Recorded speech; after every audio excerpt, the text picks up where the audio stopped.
कभी सोचा है कि एक सुनियोजित आपातकालीन योजना असल में जीवन और मृत्यु के बीच का फर्क बन सकती है? जी हाँ, इमरजेंसी की तैयारी पर इस खास विश्लेषण में आपका बहुत बहुत स्वागत है। इसे प्रस्तुत कर रहे हैं पवन सिंह।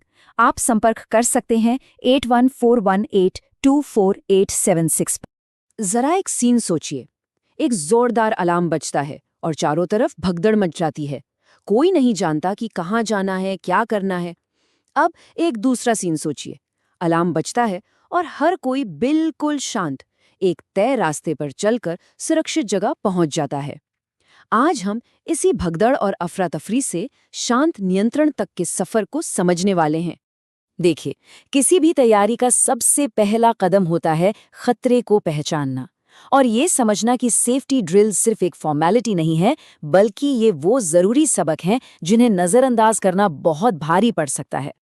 आग, केमिकल का रिसाव, भूकंप, खतरे कभी भी कहीं भी आ सकते हैं, वो भी बिना बताए। इसीलिए सुरक्षा के जो नियम कायदे हैं उनका पालन करना सिर्फ एक कानूनी जरूरत नहीं है, ये एक जिम्मेदारी है। हम सबकी जान बचाने के लिए बनाई गई एक जिम्मेदारी। तो सवाल ये है कि एक मजबूत सुरक्षा योजना का ब्लूप्रिंट आखिर होता क्या है?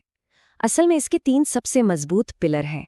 सही लोग मतलब हमारी टीम, सही जगहें मतलब सुरक्षित रास्ते और असेंबली एरिया, और सही उपकरण यानी हमारे टूल्स। चलिए इन तीनों को एक एक करके समझते हैं। यहाँ एक बहुत जरूरी फर्क समझना होगा। इवैक्यूएशन ड्रिल का सीधा साधा मतलब है बिल्डिंग से तेजी से और सुरक्षित बाहर निकलना, बस। लेकिन एक मॉक ड्रिल वो एक पूरी फिल्म की तरह है, जिसमें बाहर निकलने के साथ साथ बचाव कार्य और संकट को कैसे मैनेज करना है, इन सब का अभ्यास होता है, मानो जैसे सच में कोई घटना हो गई हो। देखिए, सुरक्षा किसी एक इंसान का काम तो है नहीं, इसके लिए एक ह्यूमन फायरवॉल बनाई जाती है। अब ये क्या है? ये लोगों की एक ऐसी टीम है जो संकट के समय घबराहट को फैलने से रोकती है, ठीक वैसे ही जैसे कंप्यूटर का फायरवॉल वायरस को रोकता है। इसमें हर किसी का रोल पहले से तय होता है, इंसिडेंट कंट्रोलर से लेकर फ्लोर वार्डन और सपोर्ट टीम तक। ये स्लाइड बहुत खूबसूरती से दिखाती है कि भागने का नक्शा जानना कितना जरूरी है। साफ सुथरे रास्ते, सही दिशा दिखाने वाले निशान और सबसे जरूरी एक तय असेंबली पॉइंट, जहां पहुंचकर सबकी गिनती हो सके कि सब सुरक्षित है या नहीं। एक पल रुककर सोचिए, क्या इस वक्त आपको अपने सबसे पास वाले एग्जिट का रास्ता पता है? हमारी योजना को असली ताकत देते हैं ये उपकरण। एक तरफ हैं अलार्म जैसे सिस्टम जो खतरे की सूचना देते हैं, और दूसरी तरफ हैं आग बुझाने वाले यंत्र और फर्स्ट एड किट जो हमें तुरंत एक्शन लेने में मदद करते हैं। और हाँ, आग बुझाने वाले यंत्र को चलाने का सबसे आसान तरीका है पैस, यानी पुल, एम, स्क्वीज और स्वीप। अच्छा, योजना तो बन गई, लेकिन जब एक्शन का समय आता है तो क्या होता है? मतलब एक सफल ड्रिल असल में दिखती कैसी है? चलिए अब इसे एक्शन में देखते हैं। किसी भी ड्रिल के शुरू होने से बहुत पहले उसका दिमागी काम शुरू हो जाता है। कहाँ क्या जोखिम है, इस ड्रिल का मकसद क्या है, और क्या सब लोगों को इसकी जानकारी है? बिना इस चेकलिस्ट के एक ड्रिल सिर्फ भगदड़ बन सकती है, लेकिन सही योजना के साथ यही एक अनुशासित और जान बचाने वाला अभ्यास बन जाती है।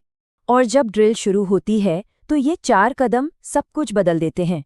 इसे सरल भाषा में याद रखिए: अलार्म बजाओ, बाहर निकलो, मदद करो और गिनती कराओ।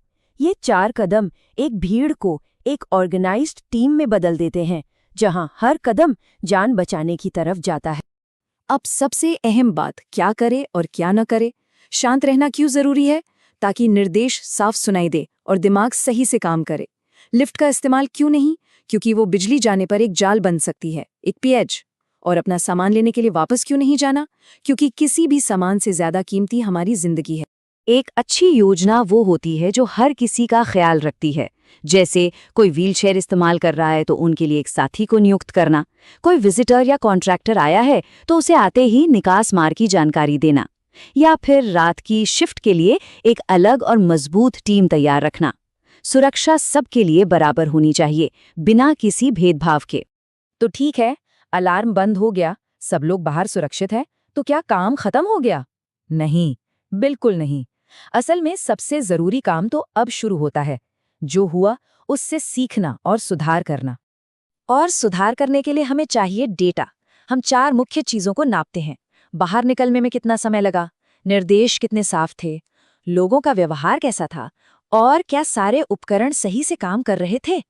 ये सारी जानकारी ऑब्जर्वर इकट्ठा करते हैं ताकि बाद में विश्लेषण किया जा सके कि कहाँ कमी रह गई।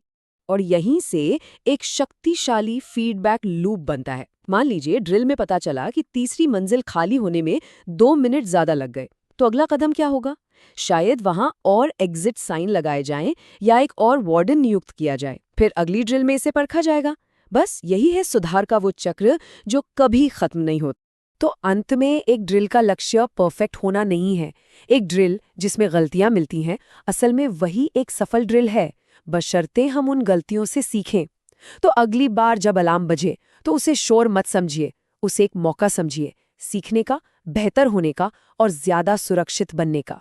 आपकी अगली ड्रिल आपको क्या सिखाएगी?